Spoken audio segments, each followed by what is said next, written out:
Praise the Lord. पिता परमेश्वर, हम आपसे विनती करते हैं, पवित्र आत्मा हमारी मदद करो। पूरी सच्चाई आप अकेले जानते हो, हमको देने के लिए आप नियुक्त किए गए हो। आपके अलावा हमको सच्चाई कोई नहीं दे सकता है। हम कबूल करते हैं पवित्र आत्मा, आपके पास सच्चाई है और आप ही वो हम पर जाहिर करते रहते हैं। इस वक्त भी आपकी सच्चाई हम जानना चाहते हैं।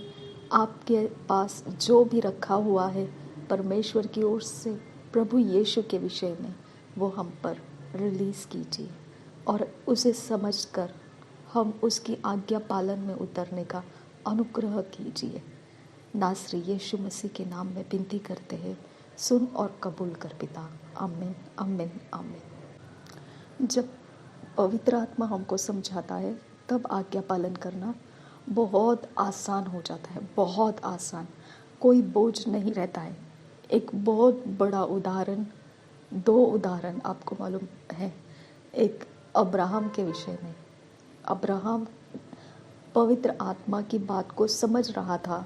वो समझ पवित्र आत्मा उसको दे रहा था कि उसने इसहाक को बलिदान करने का आज्ञा पालन आसानी से स्वीकार कर निकल गया।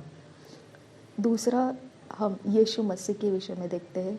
वो पवित्र आत्मा के समझ को जानने के बाद में, समझने के बाद में, वो भी मृत्यु के पार होकर बलिदान के साथ वो पुनरुत्थित होने का उसने आज्ञा पालन पूरा किया।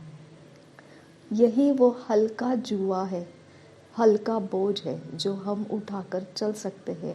अगर पवित्र आत्मा ने हमको समझ दिया तो आज्ञा पालन इतना आसान हो जाता है कि हम कोई भी परवाह नहीं करते हैं। जो बोला गया है हम उसे पूरा करते हैं। लेकिन पवित्र आत्मा की समझ से वो होगा तो पवित्र आत्मा की समझ नहीं आई है हम तक, ये कैसे पता चलेगा? हम दूर चित्ते बन के रहेंगे, ये करूं या नहीं करूं, ये करूं या नहीं करूं। इस प्रकार से हम भले और बुरे ज्ञान का पूरा इकट्ठा मिश्रित ऐसा हम अपने दिमाग के अंदर संभालते रहेंगे, बोझ उठाते रहेंगे। हम एक तरफ से कुछ समय के लिए हाँ की तरफ रहेंगे, फिर कुछ समय के बाद एक समय के लिए ना की तरफ रहेंगे। ओके, लेकिन हम पहुंच कहीं नहीं पाएंगे। ये हो गया बोझ। इससे स्ट्रेस बढ़ जाता है, टेंशन बढ़ जाता है, डिप्रेशन आता है। ओके, सताव महसूस होता है। ओके, इसकी वजह से जब परमेश्वर का आत्मा हमको समझ देता है तो इतना आसान हो जाता है कि हम बस बोली बात को पूरी करने के लिए उठ के चले जाते हैं। लेकिन वो समझ हमको किसने देना चाहिए? पवित्र आत्मा ने। अगर आपको दुविधा स्थिति महसूस होता है आज्ञा पालन करते वक्त, ये करूं या नहीं करूं, तो एक बहुत आसान तरीका है, पवित्र वचन में जाकर देखना है हमको। ओके, अगर वचन के अनुसार नहीं है तो आपको याद रखना है कि ये एक एरिया ऑफ लाइफ है कि परमेश्वर का सब कुछ परमेश्वर वचन के अंदर नहीं लिखा है। ओके, जैसे अपोस्टल अंकुर नरुला जी हमेशा कहते हैं कि ये नशा नहीं करना, सिगरेट नहीं पीना, गुटखा नहीं खाना, ये बातें बाइबल में नहीं लिखी है। लेकिन फिर भी लोग इसे बुरा समझकर इसे अलग रखते हैं, अपनी लाइफ से अलग रखते हैं। तो क्यों ऐसा है? बाइबल में तो ऐसा नहीं लिखा है इससे अलग रहो, फिर भी लोग इसे क्यों अलग रखते हैं? क्योंकि उनके विवेक के अंदर वो एक समझ है जिसके द्वारा वो उस विवेक की सुनते हैं कि इसे ना खाना सही है। समझ में आया? तो उसी तरह से जब आपका दो चित्ता मन हो जाता है, परमेश्वर का आत्मा जब आपको सहायता नहीं किया है समझने के लिए, आपको लगता है एक तरफ से ये सही है, दूसरी तरफ से ये गलत है, तो आपको बीच में खड़े रहना है और आप वचन में देखना है क्या करने की ज़रूरत है।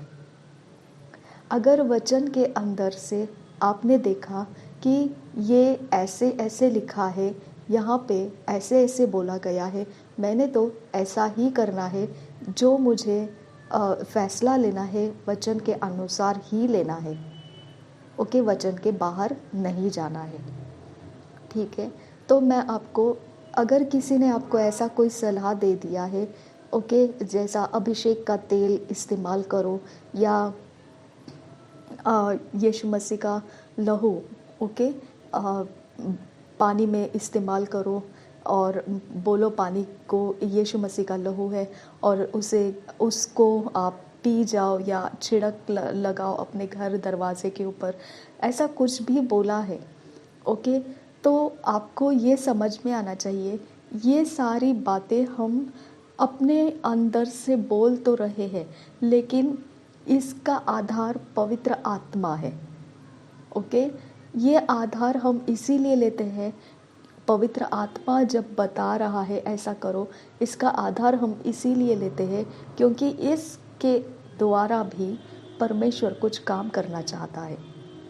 ओके, जैसे आप चलते चलते चलते अचानक आपको आपके विवेक में कुछ ऐसे समझ आ जाती है कि लेफ़्ट में से नहीं जाना है, राइट में से जाना है, और आपके विवेक को पवित्र वचन में आकर आप देखेंगे ऐसा तो कहीं लिखा हुआ नहीं है।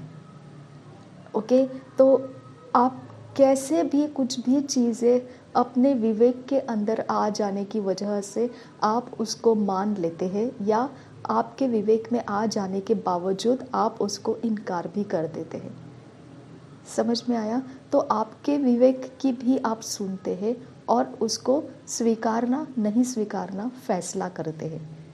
ओके, जब आपके विवेक का बात आपको दबाव में लाता है कि मैं इसे करूं या नहीं करूं या नहीं करूं, फैसला नहीं कर पाते हैं, तो आपको परमेश्वर के आत्मा से बोलना है, परमेश्वर के आत्मा, मैं इसे नहीं कर सकती हूँ, इसकी वजह ऐसे ऐसे है, मैं इसे नहीं कर सकती हूँ तो इसकी वजह ऐसे ऐसे है, मैं दोनों तरफ समानता में हूँ, मुझे एक फ़ैसला लेना है, मेरी सहायता करो ताकि मेरी समझ एक निशाने के ऊपर बैठ जाए और उसी निशाने को मैं फ़ैसले में ले सकूँ। ओके, तो परमेश्वर से आप जब बोलोगे, पवित्र आत्मा सच्चाई का आत्मा है, वो आपका सोच उस जगह में लाके रखेगा जिसमें आपका फैसला बनना चाहिए। ओके, जब आपका फैसला बन जाता है, आप शांत रहना है, उसे पूरा करना है, फिर आप उसके बाहर नहीं जाना है। समझ में आया? बहुत सारी बातें ऐसी हैं जो हम करते हैं, ओके, लेकिन हमारे पास वचन का बेस नहीं है, लेकिन हमने हमारे विवेक के अंदर कुछ प्राप्त किया इसीलिए हम करते हैं। ओके, वो तरह से फिर हम बोलते हैं परमेश्वर की अगुवाई है इसीलिए मैंने ऐसे किया, वचन में तो नहीं लिखा है लेकिन अगुवाई है इसीलिए मैंने ऐसा किया। समझ में आया? ये एक एरिया ऑफ लाइफ को आपको समझ में आना चाहिए कि सब चीज़ आप ज़बरदस्ती नहीं कर सकते हैं। ओके, सब चीज़ आप सोच समझ कर भी नहीं कर सकते हैं। ओके, सब चीज़ आप परख कर भी नहीं कर सकते हैं। ओके, तो इसके लिए कुछ लोग कुछ फॉलो कर रहे हैं, वो कह रहे हैं परमेश्वर के आत्मा ने अगुवाई किया है, वचन में तो ऐसा नहीं है। कुछ लोग कहते हैं परमेश्वर की अगुवाई है और वचन में भी देखो, वचन में भी लिखा है, इट्स ओके। और फिर कुछ लोग कहते हैं मुझे नहीं पता, मैं तो फॉलो कर रहा हूँ, मुझे जो बताया गया मैं फॉलो कर रहा हूँ, आपको करना है तो करो, नहीं करना है तो मत करो। समझ में आया? तो हमको एक ठोस निश्चय लेने का कोई भी रास्ता नहीं मिलता है, डिपेंडेंट हो जाते हैं हम, कोई तो हमको बताए कि ठोस रास्ता कैसे निकलेगा। ओके, एक निश्चित फैसला कैसे कर सकते हैं। ओके, अब्राहम को देखो कि उसने कैसा निश्चित फैसला किया कि मैं इसहाक को बलिदान करने के लिए लेके जाऊंगा। ओके, वैसा ही आबेल को देखो, उसने कैसा निश्चित फैसला लिया कि मैं भेड़ बकरियों को ही चराऊंगा, और फिर उसके बलिदान में भी उसने उसी को लेकर गया। ठीक है, उसके बाद ओके, तो आपको समझ में आ रहा है कि एक फैसला लेना बहुत मुश्किल हो जाता है कि हमने किस जगह में कैसा फैसला लेना है, कभी लेना है। ओके, आपका बुद्धि आपको साथ देता है, आपको प्लस और माइनस बताता है, लेकिन फैसला आखिरी में आपको नतीजे में उतारने वाला है ना। तो आप अब आबेल को देखो, फैसला लिया, नतीजा क्या निकला उसका नतीजा ये निकला कि परमेश्वर ने आबेल का सैक्रिफाइस स्वीकार किया। यानी जब आबेल का फैसला हुआ कि मैं भेड़ बकरियों को चराऊंगा, तो नतीजे में वो अनजान था, उसने जो काम किया वो परमेश्वर ने स्वीकार लिया। ओके, और काइन के नतीजे में काइन ने जो फैसला लिया था, तो खेतीबाड़ी करने का, तो वो उसका लिया नहीं गया। ओके, तो परमेश्वर ने आबेल का सैक्रिफाइस लिया, लेकिन काइन का नहीं लिया। वो गुस्सा हो गया, ये बात अलग है, लेकिन इससे क्या पता चलता है कि फैसला हमारे विवेक में आता है, उसको हम सोच समझ में डालते हैं। ओके, उसको ज्ञान बुद्धि समझ के दायरे में डालते हैं, उसमें से हम क्या सही है करना, भला बुरा के हिसाब से हम देखते हैं और हम उसको फैसले में ले लेते हैं। ओके, लेकिन नतीजा हमको नहीं मालूम है। इसके लिए नीति वचन में क्या लिखा है कि मनुष्य योजना तो बहुत करता है, लेकिन उसका नतीजा परमेश्वर से ही आता है। ओके, मतलब उसको सफलता अगर आना है, उसको जैसा चाहिए वैसा ही उनको नतीजा मिलना चाहिए, वो उनके हाथ में नहीं है। मनुष्य की योजनाएं कुछ भी हो सकती है, और सब मार्ग मनुष्य के लिए सीधा ही लगता है, ठीक लगता है। ओके, लेकिन नतीजा ही बताता है कि वो ठीक था या नहीं था। समझ में आया? तो हमारा मनुष्य बुद्धि ज्ञान समझ जो आधार से चलता है, उस आधार के ही ऊपर हमको डिपेंड रह के रिस्क उठाना पड़ता है, मानना या नहीं मानने का, फैसला करने का, डिसीजन लेने का रिस्क उठाना पड़ता है। समझ में आया? अभी इतना हम लोगों ने बात जो किया है, ये फैसला लेने के बारे में बात जो किया है, तो उत्पत्ति में ही हम पहला देखते हैं, आदम के पास प्राणियों को, जीव जंतुओं को परमेश्वर ने भेजा। प्राणियों को, जीव जंतुओं को भेजने के बाद में आदम ने अपने विवेक के अंदर जो आता है उसके अनुसार उसने उसका काम शुरू कर दिया। ओके, उसके विवेक में सोच समझ था। ठीक है, क्यों पता चलता है? इससे पता चलता है क्योंकि वो हर एक जीव जंतु को देख रहा था, उसके चाल चलन को, उसके रूप रंग को, और फिर वैसा ही उसका नाम वो देता जा रहा था। ओके, तो अब हमारी कुवत में परमेश्वर ने सोच कर फैसला लेने का हमारी कुवत में रखा हुआ है। ओके, और हव्वा को देख सकते हैं आप, हव्वा ने भी फल को देखा, सोचा, समझा और बोला भी कि ये खाने में योग्य दिखता है, बुद्धि देने लायक दिखता है। समझ में आया? तो इसका मतलब क्या बन जाता है कि ये एक ऐसा फल है जिसको खाने से सच में हम परमेश्वर के तुल्य बन जाएंगे।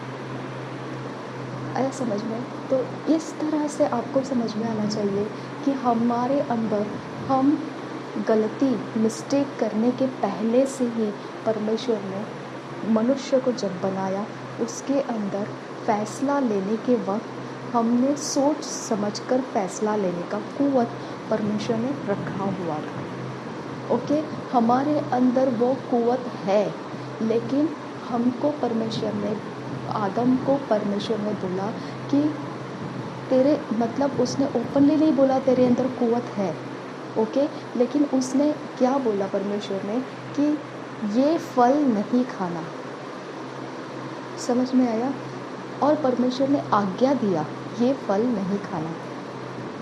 ओके, इसका मतलब क्या है कि परमेश्वर ने उसको अब उसकी कुव्वत के ऊपर डिपेंड नहीं रहने का, उसने जो परमेश्वर ने बोला उसके ऊपर अभी उसको फैसला निश्चित रखना पड़ता है। सेम तरीके से जब आपको परमेश्वर कमांड दिया है पवित्र वचन के अंदर, आपको पता है पवित्र वचन क्या कहता है, और फिर आपको कोई कुछ करने के लिए कहता है, तो आपने क्या करना है, उस जगह में वचन क्या कहता है उसको अपना फैसला बना देना है। समझ में आया? अब वचन को आप फैसला बनाएंगे तो हो सकता है आपका नुकसान हो जाएगा, हो सकता है आपका फ़ायदा हो जाएगा, क्योंकि वचन का जो पालन करता है, वचन का नतीजा भी उसको मालूम है। ओके, तो हम उस आज्ञा पालन को करके क्या नतीजा निकलेगा? परमेश्वर का वचन कहता है कि वचन जीवनदायी है। समझ में आया?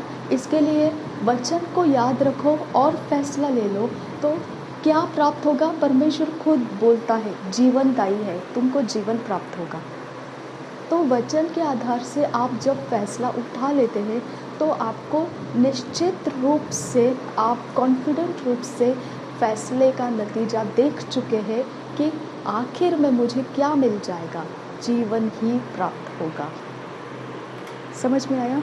इसकी वजह से अभी आपको कोई भी दूसरा थॉट, दूसरा सोच, दूसरी तरफ से देखने की ज़रूरत नहीं है, फिर उसको परखने की ज़रूरत नहीं है। ऐसा ही आदम ने और हव्वा ने करना चाहिए था। भले ही ये ज्ञान देने लायक फल है, भले ही ये बुद्धि देने लायक फल है, भले ही ये देखने में मनोहर है, सुंदर है, भले ही ये परमेश्वर के जैसा बना सकता है, क्यों नहीं कर सकता है? सब कुछ जो सर बोल रहा है वो हो सकता है, लेकिन इसके ऊपर और एक बात मुझे करना है, वो है कि परमेश्वर ने आज्ञा दिया है कि इसको नहीं खाना। ओके, तो उन दोनों का फैसला कहाँ पे उठ जाना चाहिए था? वचन कहता है इसको नहीं खाना, ख़त्म बात। उसने कितना भी मन हुआ तो भी नहीं खाना है। वचन कहता है आपका बाउंड्री ख़त्म हो गया है, बाउंड्री के बाहर आपको जाना ही नहीं है। तो चाहे कोई कितना भी कहे आपको, चाहे वो कितना भी आपको मन से पसंद आए, कितना भी आपको मन की योग्य लगे, फिर भी बाउंड्री है आपके सामने। बाउंड्री के बाहर जाओगे तो परमेश्वर ने आदम और हवा के साथ क्या किया, उसकी संगति में से उनको हटा दिया। तो वैसा ही आप परमेश्वर के संगति में से हट जाते हैं। That is the final answer जब हम वचन के बाहर जाते हैं। तो समझ में आया? तो चाहे कुछ भी रहे, ओके, दुनिया में कोई भी बात रहे, कैसे भी रहे, हमको परवाह नहीं है। हमको जो चाहिए वो परमेश्वर चाहिए। ओके, हम जो चाहते हैं वो परमेश्वर के आज्ञा पालन को ही चाहते हैं। ठीक है, तो आपको आपके समझ से, आपके इच्छा से, आपके पसंद नापसंद के दायरे में जितनी बातें आपको मालूम है, उसके आधार से फैसले नहीं लेना है। आपको सिर्फ देखना है क्या परमेश्वर के वचन के बाहर है या परमेश्वर के वचन के अंदर है। ओके, जितना परमेश्वर के वचन के बाहर है उसका नतीजा आपको चोरी नाशघात रहेगा, उसको आप रोक नहीं सकते हैं।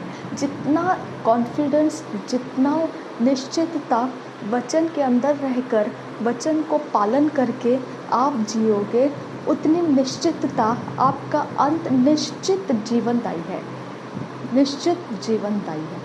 लेकिन जितना तक आपने वचन को छोड़ के बाहर, वचन के बाहर जाकर आपने कुछ फैसले लेकर अपना लाइफ बना लिया है, तो उतनी निश्चितता है चोरी नाशघात आपके लिए रखा है, क्योंकि हर चीज़ की फैसले के बाद का नतीजा भी रहता है। समझ में आया? इसकी वजह से हम आज ये बात को देखने वाले हैं कि परमेश्वर ने जब देखा आदम और हवा ने क्या किया, उन्होंने फैसला लिया, लेकिन उन्होंने किसको आज्ञा पालन किया? जिसको परमेश्वर का वचन कहता है जिसकी आज्ञा पालन करोगे उसके तुम गुलाम हो जाओगे। समझ में आया? तो उन्होंने सर्प का आज्ञा पालन किया। ओके, परमेश्वर ने आज्ञा दिया था, क्या आज्ञा दिया था कि निश्चित तुम मर जाओगे, अगर ये फल खाया तुमने उसी दिन निश्चित मर जाओगे। ओके, इसका मतलब अब वो निश्चित मर चुके हुए आदम और हवा है। समझ में आया? निश्चित मर चुके हैं वो, अभी उनके लिए कुछ लाइफ नहीं है। उनका नतीजा, दी एंड रिजल्ट उनका क्या है? निश्चित मर गए। समझ में आया? ओके, अब ये निश्चित मरे हुए दो इंसान आदम और हवा कहाँ निकल गए? परमेश्वर से अलग होकर चले आए। ओके, वो खुद आए क्या? नहीं, परमेश्वर ने उनको आदम को अदन वाटिका में खुद होके रखा था। ओके, और अभी परमेश्वर खुद आदम और हवा को अदन की वाटिका में से बाहर निकाल दिया उसको। समझ में आया? अब आपको क्या समझना है यहाँ पर? परमेश्वर उपस्थिति हमको समझ में नहीं आती है, क्योंकि परमेश्वर की उपस्थिति महसूस नहीं होती है। ओके, पावर महसूस होता है लेकिन उपस्थिति महसूस नहीं होती है। ओके, अब परमेश्वर की उपस्थिति उन्होंने खो दिया है, यानी अब परमेश्वर उनको मुलाकात करने आता था। ओके, हर ठंडे समय में वो वाटिका में फिरता था। ओके, आदम को वो आवाज़ लगाता था। अब वो उपस्थिति जो है, उस उपस्थिति में आदम और हवा नहीं है। वो महसूस नहीं था, वो क्रियाशील थे, वो एक्टिविटीज़ होती थी। ओके, अब परमेश्वर की उपस्थिति नहीं है, और ऐसे समय में हव्वा ने आबेल और कैन को जन्म दिया। और हव्वा क्या बोलती है कि परमेश्वर की ओर से मुझे मनुष्य पुत्र प्राप्त होगा। यानी हम परमेश्वर की उपस्थिति खो चुके हैं, फिर भी हम जो कुछ भी करते हैं हम बोलते हैं परमेश्वर की ओर से हमको मिल गया। समझ में आया? अब इस उपस्थिति के बाद में, जब उपस्थिति खो चुके हैं परमेश्वर की, ओके, बाद में भी मनुष्य आज भी क्या कहता है? ईश्वर ने दिया, ईश्वर ने लिया। ओके, ईश्वर जो करता है वो सब ठीक है, ऊपर वाला देख लेगा, है ना, ऊपर वाला ही है हमारा सहारा। यानी हर मनुष्य के पास वही जवाब है कि मनुष्य को ईश्वर ही सब कुछ कराता है। ओके, ईश्वर ने लिखी बात को कौन टाल सकता है ना? ईश्वर ने दिए भाग को कौन मिटा सकता है, बदल सकता है, राइट? तो हर एक के पास यही जवाब है, ईश्वर के ही द्वारा सब कुछ चलता है। समझ में आया? जब आप ईश्वर ने आदम और हव्वा को निकाल दिया था, यानी परमेश्वर उनको मिलने के लिए नहीं आता था, उनको आवाज़ लगाने के लिए नहीं आता था। ओके, और फिर भी मनुष्य के अंदर से उनका विवेक उनको आज भी यही बताता है, ईश्वर करता है सब कुछ। ओके, ईश्वर करता है सब कुछ, ईश्वर है सब कुछ, ईश्वर ही तो है, और क्या है? पूरी दुनिया में आपको कोई भी इंसान बिना ईश्वर बोले नहीं मिलेगा। वो आपको या तो ईश्वर के विरोध में बोलता हुआ मिलेगा, या तो ईश्वर है ही नहीं ऐसा कहने वाला मिलेगा, या तो ईश्वर ही तो करता है सब कुछ ऐसा कहने वाला मिलेगा।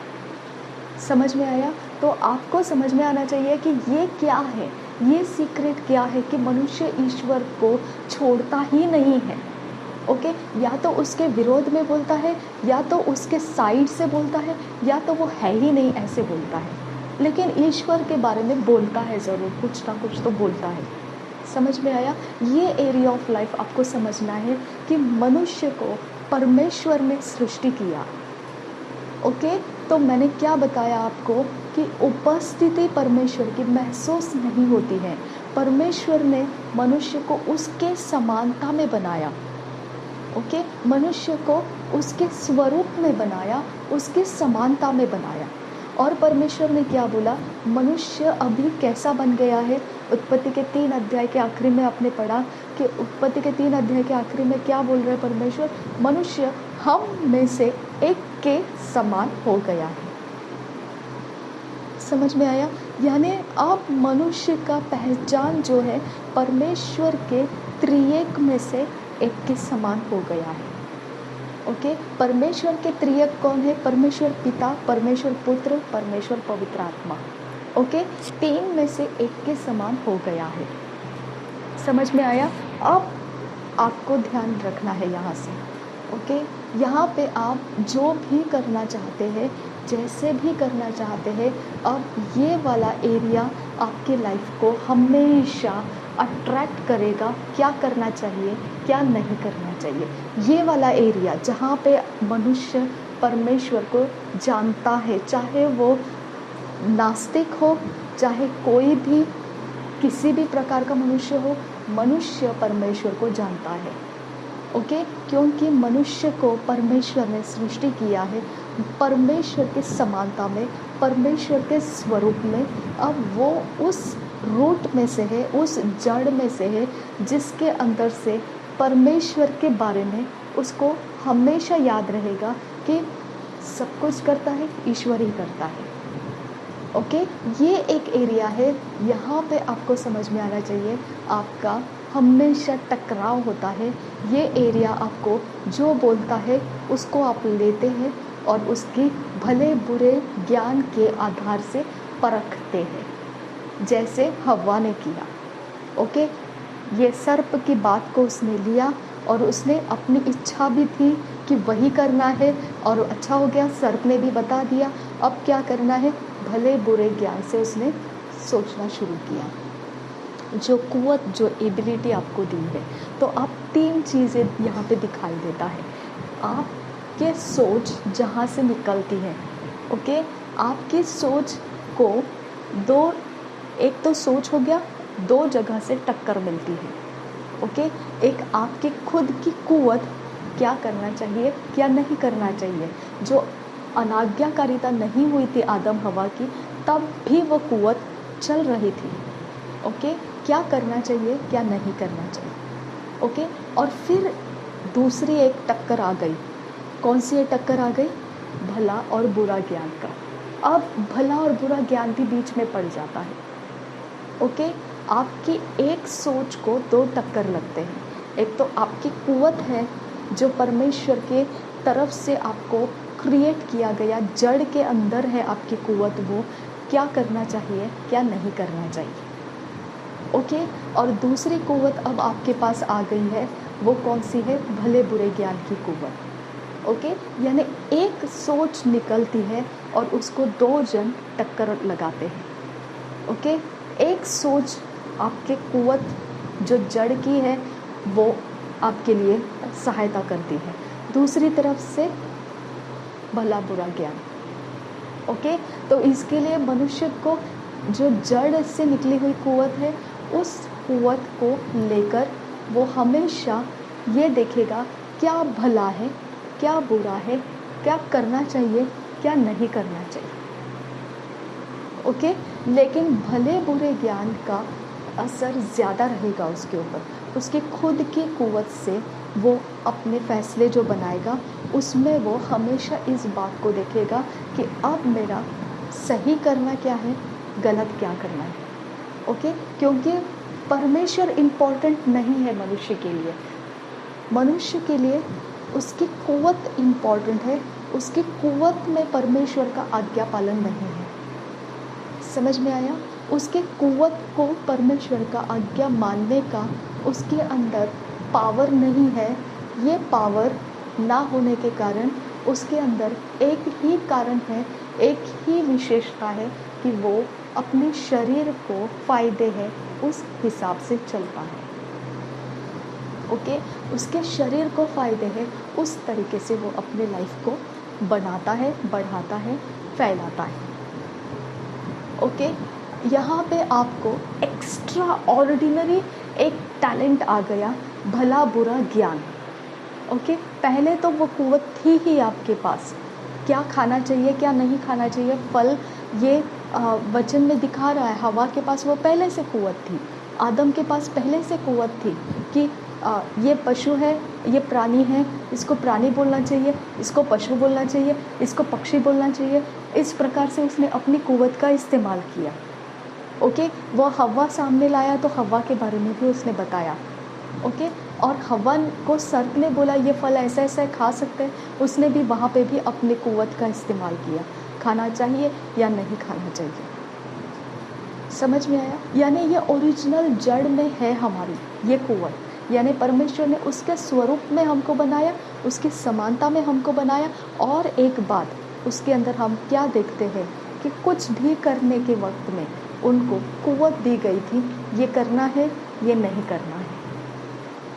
ओके, वो नेचुरल स्वाभाविक कुव्वत थी वो उनके पास। ओके, उनके शरीर के लिए वो फ़ायदेमंद थी। ओके, और वो शरीर के लिए फ़ायदेमंद है, उसी तरह से वो कुव्वत को इस्तेमाल करते जा रहे थे। समझ में आया? उनको ये नहीं मालूम था कि परमेश्वर आत्मा है और परमेश्वर के आज्ञा पालन आत्मा को भाता है, आत्मा की ताजगी बढ़ती है, आत्मा के साथ अच्छा हो जाता है। उनको इस बारे में कोई भी ज्ञान नहीं था। समझ में आया? अगर ये ज्ञान होता तो जीवन और मृत्यु का जो परमेश्वर ने फल लगाया था, एक जीवन का वृक्ष था, एक मृत्यु का वृक्ष था, जो भले बुरे ज्ञान का वृक्ष, तो दोनों में से उन्होंने अगर आत्मा की जानकारी उनके पास होती तो जीवन को सिलेक्ट किया होता। समझ में आया? लेकिन उन्होंने उसको नहीं सिलेक्ट किया। उन्होंने ये देखा ये शरीर को अच्छा है, ओके, बुद्धि को अच्छा है, देखने में भी अच्छा है, तो उन्होंने शरीर के ऊपर से ही उसकी परख की, उनके शरीर के क्वालिटी में ये कैसा पड़ता है। समझ में आया? तो यहाँ पे आपको ध्यान रखना है, मनुष्य आदम और हवा को आत्मा का ज्ञान नहीं दिया था। ओके, कुव्वत के अंदर, उनके कुव्वत के अंदर आत्मा का ज्ञान नहीं था। समझ में आया? अब यहाँ पे परमेश्वर ने आदम और आदम के नथनों में श्वास फूंका था, वो जीवित प्राणी बन गया था। वहाँ पे ऐसा नहीं लिखा वो जीवित आत्मा बन गया था। समझ में आया? तो हम सब मनुष्य, आदम से लेकर अभी तक पीढ़ी में आए सारे मनुष्य, हम सब प्राणी ही बने रहे, जीवित प्राणी। ओके, जैसे ये अलग अलग प्राणियों के नाम आप सुनते हैं, उसी में से एक प्राणी है मनुष्य प्राणी। समझ में आया? हम जीवित प्राणी बन गए। ठीक है, अब जीवित आत्मा, हमारा जीवित प्राणी होना। ओके, जीवित प्राणी के बाद में और एक चीज़ परमेश्वर चाहता था। ठीक है, इस प्राणी को परमेश्वर जीवन देना चाहता था। समझ में आया? जो जीवन सिर्फ उसके कब्जे में है। ओके, उसके अलावा किसी के पास जीवन नहीं है। ओके, उसने उसको प्रोटेक्ट कर दिया। ओके, वो नहीं दिया मनुष्य को। ओके, उसने श्वास दे दिया, अपना श्वास दे दिया, लेकिन उसने वो जीवन नहीं दिया। जो नतीजा जीवन लाता है, ओके, वो फल नहीं खाया आदम ने और हव्वा ने। जो नतीजा मृत्यु लाता है वो फल उन्होंने खाया।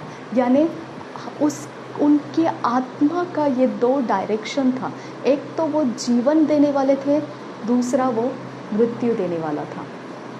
ओके, तो उन्होंने मृत्यु लाया उनके साथ, उनके आत्मा को मृत्यु लाया। ओके, मृत्यु के साथ वो अपने फैसले को लेकर बाहर निकल आए। ओके, बगीचे के बाहर निकल आए। ओके, अब यहाँ पे आपको ये बात मैं समझाना चाहती हूँ कि जब फैसला लेने का समय आता है तो आपका एक्स्ट्रा ऑर्डिनरी आप कैसे बन गए हैं, आपके पास पहले के कुव्वत तो है ही, क्या लेना है क्या नहीं लेना है शरीर के हिसाब से। ओके, शरीर को क्या भाता है, शरीर को कैसे रखना है, शरीर को किस प्रकार से चलाना है, शरीर को कैसा होना है, सब कुछ उसके प्रकार से आपके पास पहले ही कुव्वत है। आदम और हवा का सृष्टि में ही वो है। ओके, लेकिन एक्स्ट्रा ऑर्डिनरी कुव्वत आपके पास आ गया, भले बुरे ज्ञान का कुव्वत आपके पास आ गया। समझ में आया?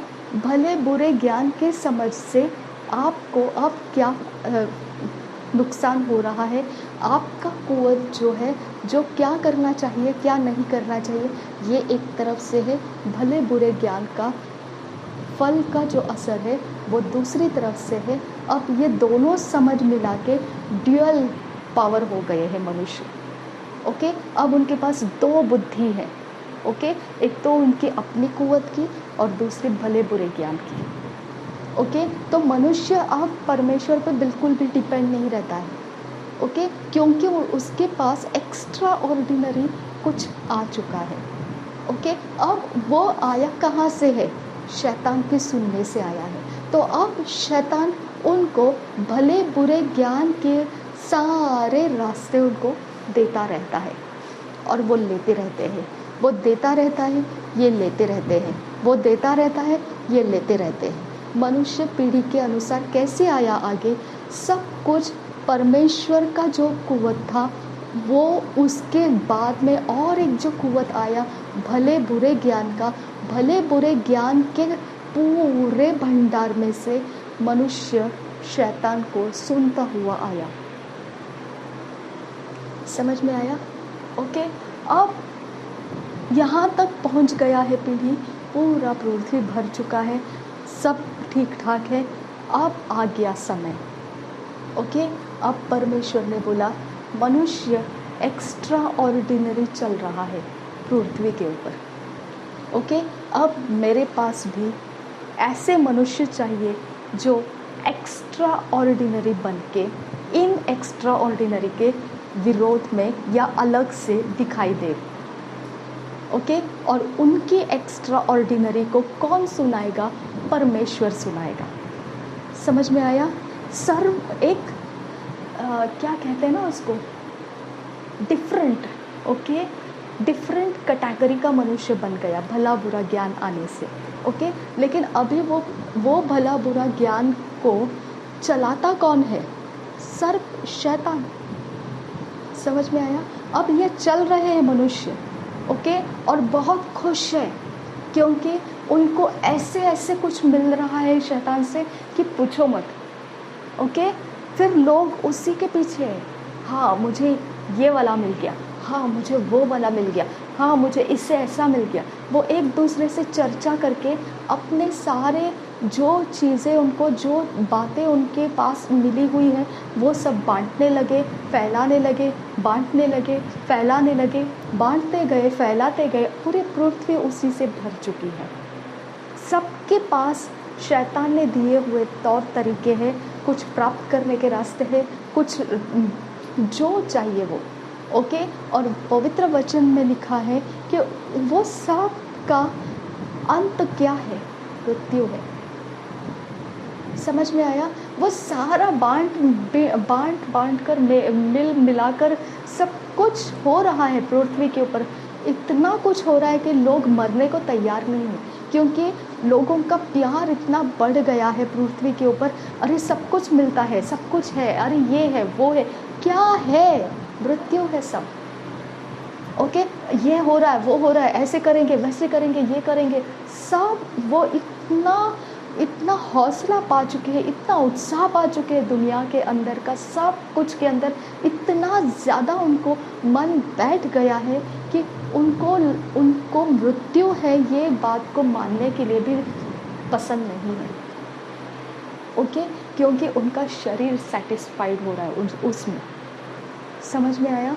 लेकिन ये सारा शारीरिक सब अवस्थाओं के बीच में परमेश्वर ने उसी वक्त, जिस वक्त आदम और हव्वा एक्स्ट्रा ऑर्डिनरी बन के बाहर निकल आए, भले बुरे ज्ञान का फल खा के एक सुपरनैचुरल बन गया, अस्वाभाविक बन गया। मनुष्य सृष्टि पृथ्वी के ऊपर अस्वाभाविक रीति से अभी चलने लगी। किसके इंस्ट्रक्शन से चलने लगी? शैतान के इंस्ट्रक्शन से चलने लगी। ओके, अब इसके बाद परमेश्वर ने बोला ये इंस्ट्रक्शन से अगर मनुष्य आगे जा रहा है, अब परमेश्वर के पास दूसरा एक और पीढ़ी उसने तैयार करने का योजना किया था। वो पीढ़ी तैयार करने का योजना में इज़राइल था। ओके, वो मनुष्य जिसको परमेश्वर इंस्ट्रक्शन देगा और वो फॉलो करेंगे। ओके, परमेश्वर बोलता था मैं उनके मध्य में चलता फिरता रहूँगा। ओके, मैं उनका परमेश्वर रहूँगा। समझ में आया? तो आदम और हव्वा को परमेश्वर ने सृष्टि किया, लेकिन उनको ये नहीं बोला कि मैं तुम्हारा परमेश्वर हूँ। लेकिन मनुष्य के बीच में उसने कुछ लोग अलग कर लिए अपने लिए, और उन लोगों को परमेश्वर ने बोला अब ये भी एक्स्ट्रा ऑर्डिनरी बनने वाले हैं पृथ्वी के ऊपर, और मैं डिक्लेयर करता हूँ इनको चलाने वाला मैं परमेश्वर हूँ। हालेलुया। ओके, तो पृथ्वी की भीड़ एक तरफ चल रही है, इस्राएल दूसरी तरफ चल रहा है। ओके, पृथ्वी की भीड़ लगातार बढ़ रही है, इस्राएल अपनी जगह में लगातार परमेश्वर की व्यवस्था के नीचे ही चल रहे हैं। समझ में आया? अब आपको यहाँ समझना है कि ये एक्स्ट्रा ऑर्डिनरी बनना, ओके, भले बुरे ज्ञान का, ओके, फल खाकर आदम और हवा ने एक्स्ट्रा ऑर्डिनरी बन के फिर बाहर निकल आए हैं। ओके, तो क्या इज़राइल में एक्स्ट्रा ऑर्डिनरी नहीं थे क्या? क्योंकि वो भी तो मनुष्य आदम और हवा से ही तो निकले थे।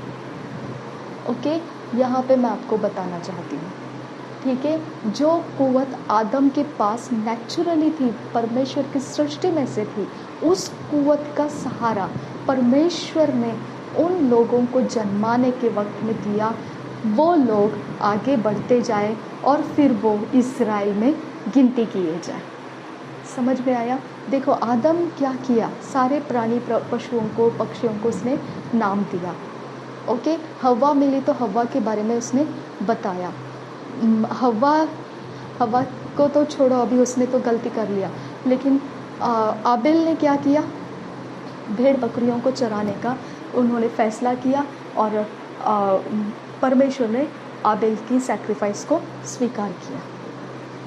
ओके, परमेश्वर ने जो कुव्वत आदम के अंदर रखी हुई थी, हवा के अंदर रखी हुई थी, वो पर्सनल परमेश्वर के कनेक्शंस में परमेश्वर उनको सोच देता था।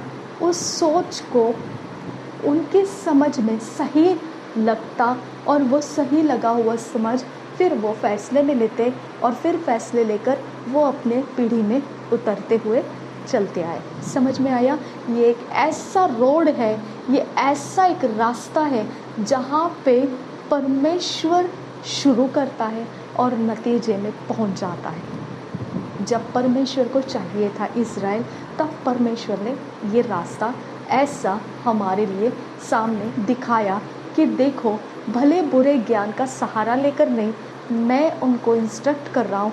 जैसा मैंने आदम को इंस्ट्रक्ट किया था, आदम ने नहीं माना, वैसा ही ये लोग भी मेरी नहीं मानेंगे। ओके, लेकिन फिर भी मैं उनकी कुव्वत में, जो उनके नेचुरल स्वाभाविक उनको मैंने दी हुई कुव्वत है, उसका सहारा लेकर भले बुरे ज्ञान को मैं तुच्छ मानना सिखाऊंगा, और फिर वो मेरे लिए इस प्रकार से मैं बताया हुआ रास्ता ही ठीक है मानते हुए चलते जाएंगे।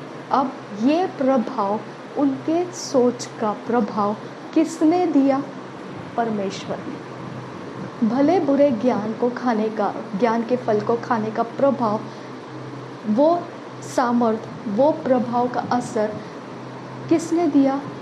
सर्प ने। समझ में आया? तो अभी आपको समझ में आना चाहिए कि आबेल को भेड़ बकरी चराने का प्रभाव करने वाला वो सोच परमेश्वर ने दिया था। ओके, जब पूरा पृथ्वी के ऊपर बाढ़ का पानी फैलने वाला था, उसके पहले नूह के बारे में परमेश्वर बोलता है, ये एकमात्र धर्मी मुझे दिखाई दिया, इसके ऊपर मैं कृपा दृष्टि करूँगा। परमेश्वर की कृपा दृष्टि नूह पर आई। अब मैं आपको बताती हूँ, क्या इस पृथ्वी के ऊपर उस समय एक भी और मनुष्य नहीं था? ओके, लेकिन परमेश्वर ने वो कुव्वत को ज़्यादा प्रभावशाली बनाए रखा कि वो परमेश्वर की कृपा दृष्टि को प्राप्त कर पाए। समझ में आया? इसी प्रकार से ओके, परमेश्वर जब एनहांस करता है, परमेश्वर जब उस प्रभाव को देखकर रखता है कि ये लड़का, ये लड़की गलत रास्ते में नहीं जाए, ये मेरे कब्जे में आ जाए, मैं इसका परमेश्वर बनूंगा, मैं इसको मेरे लिए इस्तेमाल करूंगा, वो इंसान हमेशा परमेश्वर की ओर से मिले हुए कुव्वत का ही ज़्यादा फैसला लेता है। समझ में आया? चाहे उसके सामने फिर कुछ भी रहे, उसकी कुव्वत का कौन प्रभावशाली बना रहा है, कौन उसकी ताकत को बढ़ा रहा है, उसकी कुव्वत की ताकत को कौन बढ़ा रहा है? परमेश्वर खुद बढ़ाता है। समझ में आया? उसके बाद नूह के बाद 4 बेटे हो गए। उन 4 बेटों का भी परमेश्वर के पास योजना था। ओके, वो 4 में से एक जन गलती कर दिया। ओके, उसके बाकी 3 बेटे थे। वो 4 में से जो बेटा गलती किया, आज भी वो गलती को, मतलब वो बिखरी हुई पीढ़ी को परमेश्वर से अलग रखा गया है। ओके, और दूसरा जो है, नूह के 4 बेटों में से एक बेटा था जिसके पीढ़ी में अब्राहम आया। समझ में आ रहा है? अब्राहम के बाद में परमेश्वर ने अब्राहम को अलग कर लिया। ओके, देखो मैं आपको परमेश्वर की कुव्वत का निशाना बताती हूँ, ठीक है? फैसला लेना हमारे हाथ में नहीं है। ओके, क्योंकि हमारे पास 2 टक्कर लगाने वाले हैं हमारी सोच को। एक हमारी परमेश्वर ने दी हुई कुव्वत, ओके, और उसको बल परमेश्वर देना चाहिए। ओके, और दूसरा टक्कर कौन दे रहा है? भले बुरे ज्ञान का फल का टक्कर लग रहा है, जिसको बढ़ोतरी शैतान देता है, जिसको बल शैतान देता है। इसके लिए नीति वचन के 3 अध्याय में क्या लिखा है कि तू अपने समझ का सहारा मत ले। समझ में आया? यानी अब ना तू अपनी कुव्वत को देख और ना तू भले बुरे ज्ञान के कुव्वत से कुछ प्राप्त कर। तो क्या कर? तो परमेश्वर पर अपना भरोसा डाल, उसके सामने तेरी योजनाओं को तू बता दे। ओके, वो तेरे मार्ग को तैयार करेगा और तुझे सफल करेगा। समझ में आया? तो हम हर समय को क्या करते हैं, जब कुछ भी फैसला लेना है और समझ में नहीं आ रहा है क्या करना है, तो हम एक छोटे बच्चे की तरह पवित्र बाइबल के वचन ढूंढने बैठ जाते हैं। वैसा पवित्र बाइबल के वचन मालूम पड़ने के बाद में फिर हम उन वचनों का पालन करते हैं और हम निश्चिंत हो जाते हैं। फिर हमारा भले बुरे ज्ञान की कुव्वत में कुछ भी दिखने दो कि ये अच्छा होने वाला है या बुरा होने वाला है, वी डोंट केयर। ओके, या अपनी कुव्वत के बल कुछ बताए, ओके, कि ये ठीक होगा, ये ठीक नहीं होगा, हम परवाह नहीं करते। हमने क्या एक्सेप्ट किया? वचन को एक्सेप्ट किया। ना वो अपने नेचुरल कुव्वत के ऊपर डिपेंड है, ना भले बुरे ज्ञान के कुव्वत पे डिपेंड है। ओके, वचन अपनी जगह में है और उसकी ताकत अपनी ताकत में है। वो खुद में ताकतवान है। ओके, इसके लिए हमको अपने नतीजे के लिए कुछ सोचने की ज़रूरत नहीं। हमने वचन को फॉलो किया, वचन के ही साथ हम आगे नतीजा पाएंगे। हमें समझ में आया आपको? तो आपका आज का लेसन क्या है कि आप परमेश्वर कैसा हम मनुष्यों के बीच में निकल आया है, वो आपको समझना है। ओके, हम हमेशा गड़बड़ी में रहते हैं, फैसला करें नहीं करें, क्या करें क्या नहीं करें, कैसे करें कैसे नहीं करें। ओके, तो आदम और हवा के पास भी ये सवाल आना चाहिए था कि अब परमेश्वर ने हमको निकाल दिया, अब हम क्या करेंगे, हम कैसे जाएंगे आगे, अब कैसे रहेंगे, अब क्या होगा हमारा। कुछ तो आना चाहिए था उनके पास ये सवाल, है ना। लेकिन वो हवा ने क्या किया? हवा ने बोला परमेश्वर ने मुझे मनुष्य पुत्र दिया। ओके, हर चीज़ में आप देखो मनुष्य हमेशा ईश्वर को ही आगे करता है। ओके, ईश्वर ने दिया, ईश्वर ने लिया। ईश्वर करे तो भला करे, है ना। ईश्वर के बिना कौन है? ऊपर वाले के बिना कौन है? ओके, कोई ऐसा नहीं बोलता नीचे वाले के बिना कौन है। ओके, नीचे वाला करता है जो करता है। ओके, ऐसा कोई नहीं बोलता है, सब बोलते हैं कोई भी रहे, रास्ते में कोई भी रहे, आप चलते जाते कोई भी रहे, पहचान बिना पहचान कोई भी रहे, वो हमेशा यही बोलेगा डरो मत, जाने दो, कुछ तो करेगा, कुछ तो करेगा, वो आपको भूलेगा नहीं, उसी ने तो सब सृष्टि को बनाया है। सब ऐसे ही बोलते हैं, है ना। यानी मनुष्य आज भी इस बात से अनजान है कि मनुष्य मृत्यु हो चुका हुआ अवस्था में जा रहा है। ओके, लेकिन उसके अंदर का कुव्वत उसमें हमेशा ये बात दिखाती है कि तेरा निर्माण करता, तेरा बनाने वाला परमेश्वर है। ओके, उसके अलावा कोई चेंजेस नहीं कर सकता है। समझ में आया? ओके, अब ये कुव्वत मनुष्य की पूरे पृथ्वी में भरी हुई है। ये कुव्वत इजराइलियों में भी है। ये कुव्वत बिना इजराइल वाले लोग जो भरे पृथ्वी के ऊपर भीड़ के भीड़ जो लग चुकी है, सबके अंदर ये कुव्वत है। वो परमेश्वर को जानता है। जानता है मतलब वो इतना ही जानता है कि ईश्वर कर सकता है। ईश्वर तो कहीं ना कहीं रहेगा, ईश्वर तो देखता है ना, ईश्वर ही है सब कुछ, इतना तो बोलना जानता है वो। समझ में आया? तो यहाँ से लेकर आपको समझना है कि परमेश्वर और मनुष्य, ओके, एक्स्ट्रा ऑर्डिनरी मनुष्य के साथ परमेश्वर ने ऐसा नहीं बोला कि मैं तुम्हारा परमेश्वर हूँ। जो भले बुरे ज्ञान के फल खाकर एक्स्ट्रा ऑर्डिनरी बन गया है, असाधारण बन गया है, उसके लिए परमेश्वर नहीं कहता है कि मैं तुम्हारे साथ हूँ। उसके लिए परमेश्वर का वचन क्या है? नीति वचन बोलता है तू अपने समझ का सहारा मत ले। ओके, लेकिन ये भले बुरे ज्ञान के आधार से बनी हुई पीढ़ी कठिन पीढ़ी है। ओके, उसको जो चाहिए शरीर के लिए वो सब मिल चुका है और मिलता जा रहा है। जो उसको मिलेगा वो उसका गुलाम बन जाता है। ओके, जो उसको देगा उसका गुलाम बन जाता है। जो उसको सराहेगा, जो उसको देगा, जो उसका अच्छा करेगा, वो मनुष्य उसका गुलाम बन जाता है। ओके, उसको चाहिए सिर्फ उसके शरीर को ठीक ठाक सब कुछ रहे। ओके, बस और कुछ नहीं। मनुष्य को परमेश्वर ने क्या दिया है? मनुष्य को परमेश्वर ने बोला है सब कुछ के ऊपर अधिकार रखो और वश करो।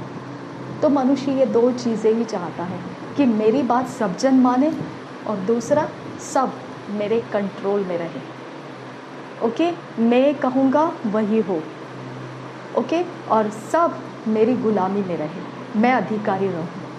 ओके, घर के अंदर भी एक दूसरे के ऊपर हम चढ़ाई करने की कोशिश करते हैं। मेरा अधिकार है, मेरे पास है सब कुछ। ओके, अधिकार में रखने की कोशिश करते हैं। ओके, फिर दूसरे जो अधिकार में नहीं है वो क्या करते हैं? अधिकारी को वश करने की कोशिश करते हैं कि वो मेरी तरफ से हो जाए।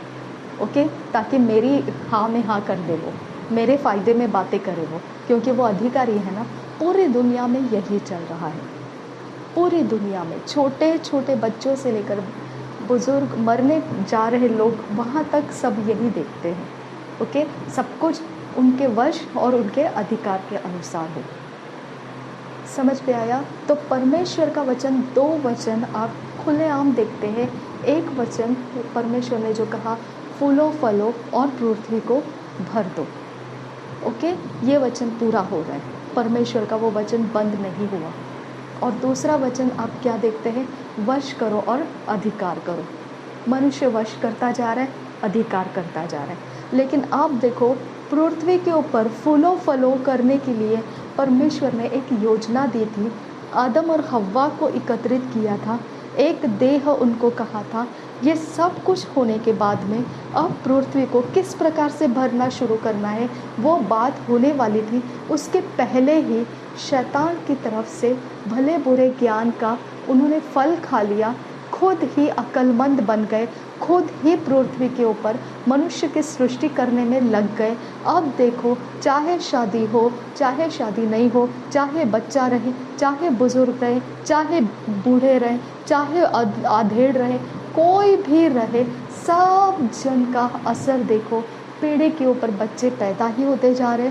और उसके कोई परवाह नहीं कि वो बच्चे अनाथ है या वो बच्चे सड़क पर फेंक दिए गए हैं, या वो बच्चे किस प्रकार से दुनिया में जी रहे हैं, किसी को कोई परवाह नहीं है। सब अपने अपने बच्चों को सिर्फ अपने घर की चौखट में संभालते हैं, बस उतनी ही दुनिया है उनकी, और बाहर के बच्चे क्या हो रहा है उनके साथ वो नहीं देखते, क्योंकि उनके पास कोई रास्ता ही नहीं है किस प्रकार से फैमिली बिल्ड होना है, किस प्रकार से बच्चे को जन्माना है, किस प्रकार से आगे उनका भविष्य बनाना है। वो लाइफ को शुरू होने से पहले ही शैतान ने पूरा खेल कहाँ मोड़ दिया, खुद मनुष्य ही सब फैसला करता हुआ वो आशीषों का पूरा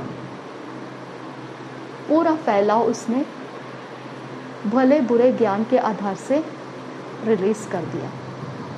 ओके, छोटे छोटे उम्र की लड़कियां भाग जाती है घर में से, और कोई भी लड़के के साथ कैसे भी रिश्ता बना के बच्चा पैदा कर लेती हैं।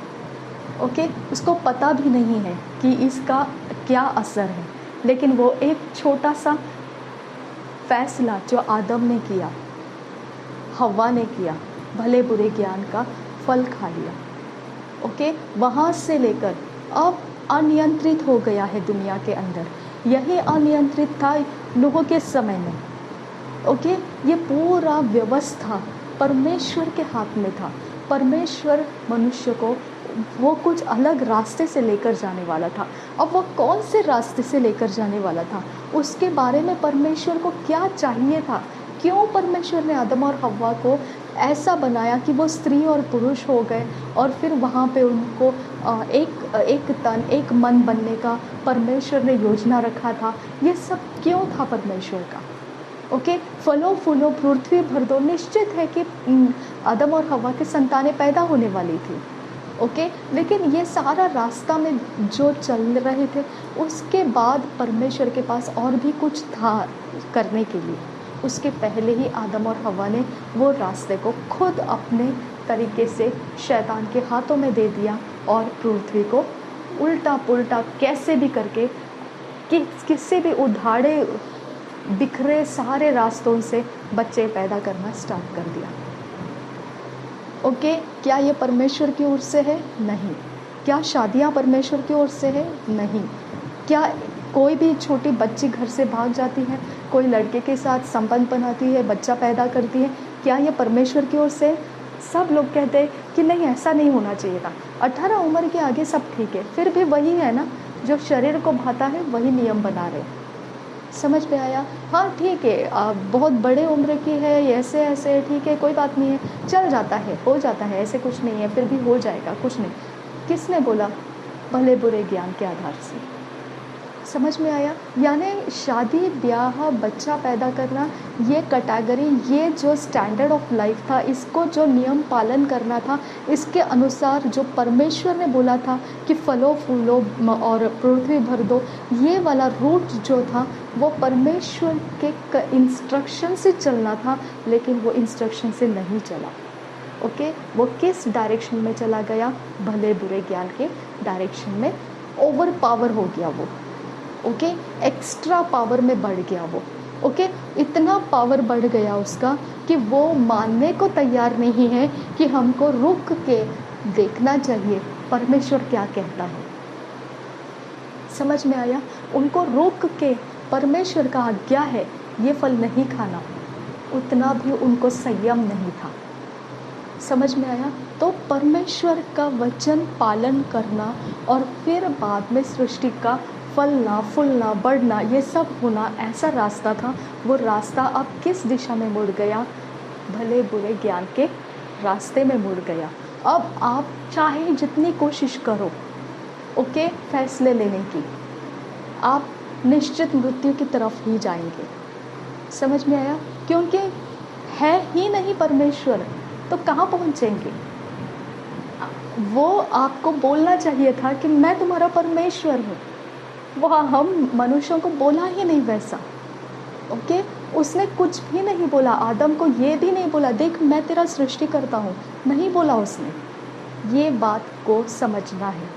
मनुष्य पृथ्वी पर शुरू हुआ बिना परमेश्वर के, लेकिन मनुष्य इतना बुद्धू है कि वो फिर भी बोलता है कि मुझे ईश्वर ने दिया, ईश्वर ने लिया।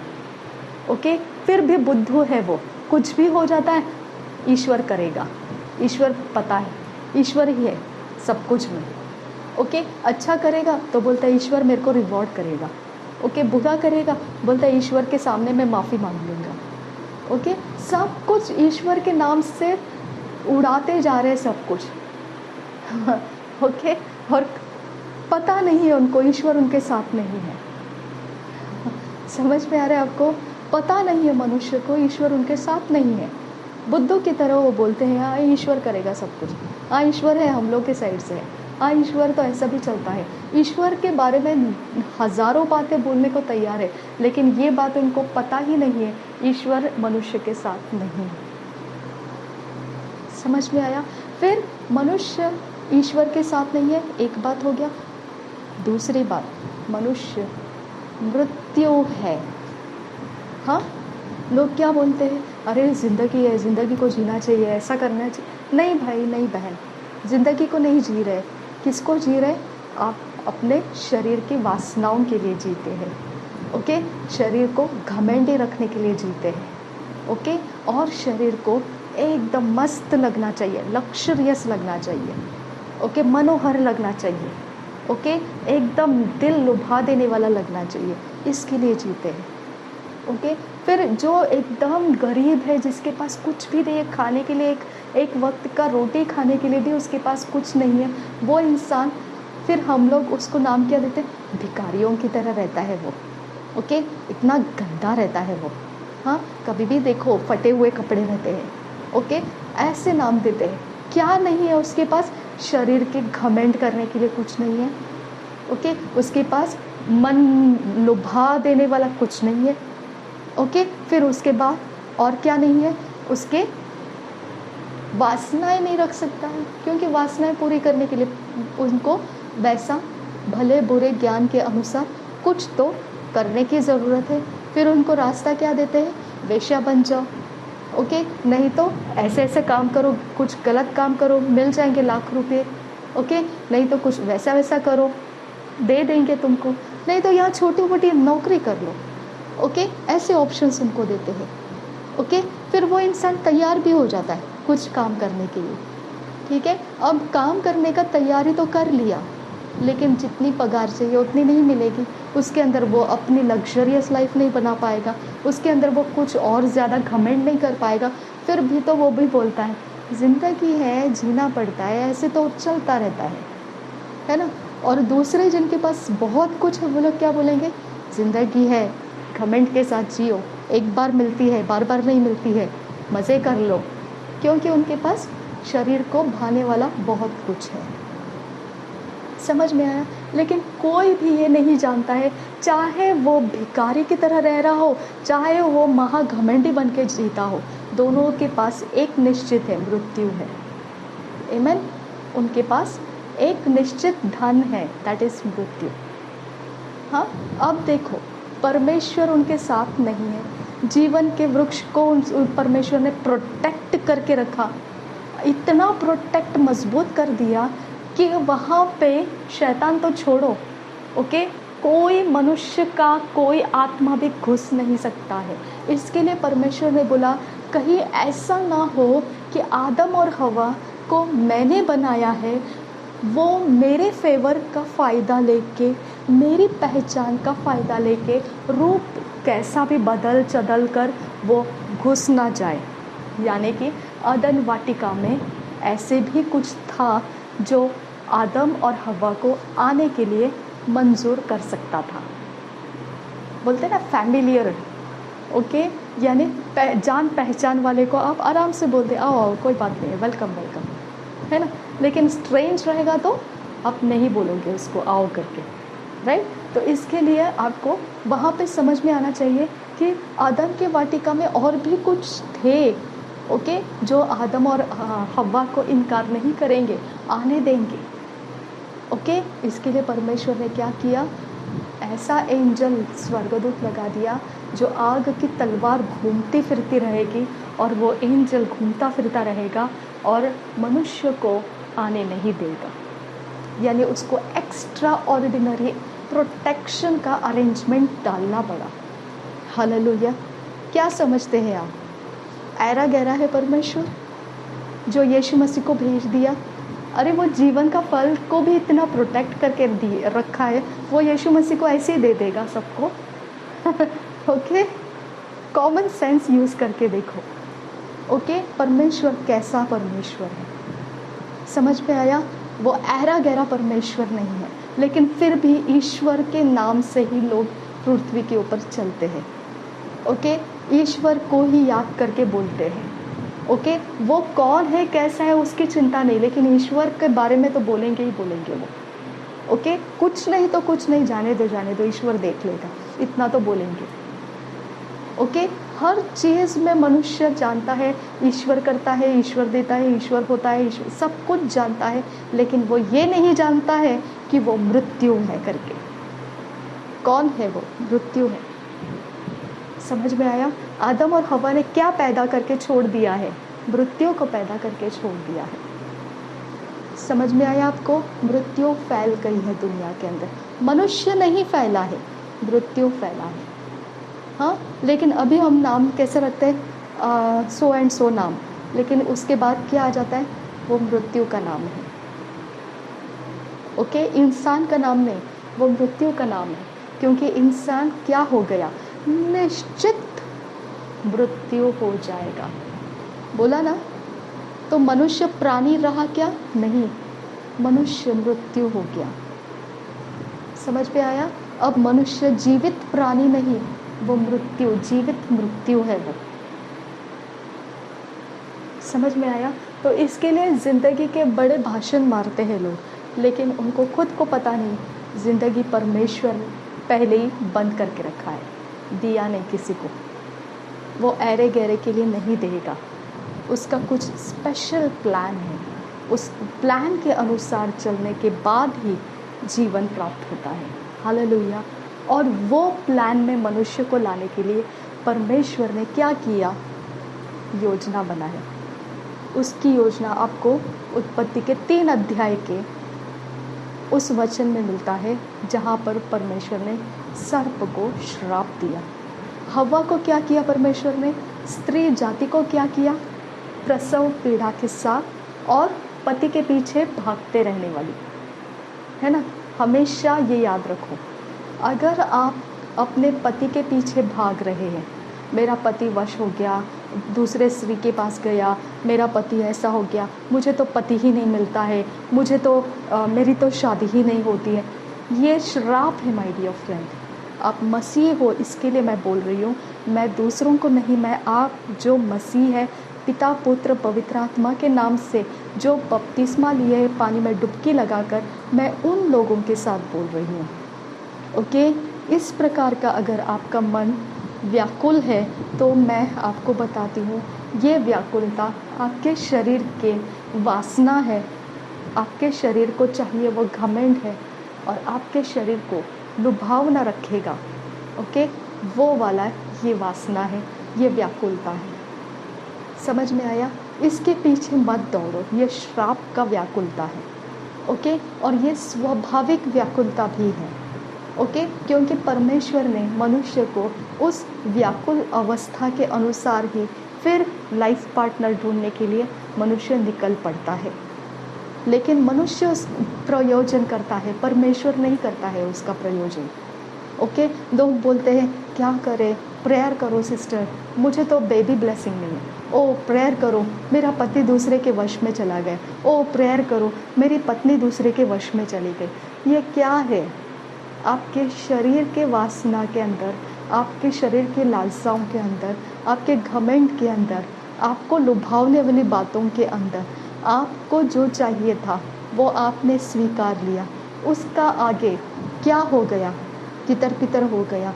अब आगे प्रेयर रिक्वेस्ट दे रहे हैं, अब उसके बाद आपको आशा है कुछ तो करेगा ईश्वर, यानी हम लोग प्रार्थना करेंगे, परमेश्वर सुनेगा और कुछ तो हो जाएगा, है ना? प्रेयर के लिए भीड़ लग जाती है। ओके, प्रेयर के लिए लोगों को ढूंढने लगते हैं, कौन दुष्ट आत्मा निकालेगा, कौन मेरे घर को बचाएगा, कौन मेरे पत्नी को मेरे पास लाएगा, कौन मेरे पति को सुधारेगा, कौन मेरे बच्चों को सुधारेगा, कौन मेरे बेटे को दूसरे के पीछे भाग रही है उसके हाथ से छुड़ाएगा, कौन मेरे बेटे को छुड़ाएगा, नशे में से छुड़ाएगा, कौन मेरे घर के लिए कुछ काम करेगा। समझ में आ रहा है आपको क्या हो गया? ओके, मृत्यु पनप रही है। ओके, यहाँ पे आप हमेशा यही बोलेंगे, ईश्वर ऐसा क्यों करता है मेरे साथ? ईश्वर तो बुद्धू है ना, मनुष्य को पता ही नहीं है। मृत्यु ऐसा सब कर रही है, ईश्वर नहीं करता है, मृत्यु कर रही है, मृत्यु नाच रही है दुनिया के अंदर। समझ में आया? और आदम के लिए क्या परमेश्वर ने बोला? ओके, आदम के लिए परमेश्वर ने बोला तू मेहनत की रोटी खाएगा, हाँ, तू भले भले कष्ट करेगा, कमाएगा बहुत थोड़ा, और कमाएगा भी तो बीमारी में उड़ जाएगा, कहीं तो कुछ पिकनिक पार्टी में उड़ जाएगा, कहीं तो मैरिज पार्टी में उड़ जाएगा, कहीं तो यहाँ वहाँ तोहफे देने में उड़ जाएगा, कहीं तो उड़ जाएगा, लेकिन उड़ता रहेगा। किसी का कमाई रुकता नहीं है, उड़ता ही रहता है, स्पेंड होता ही रहता है।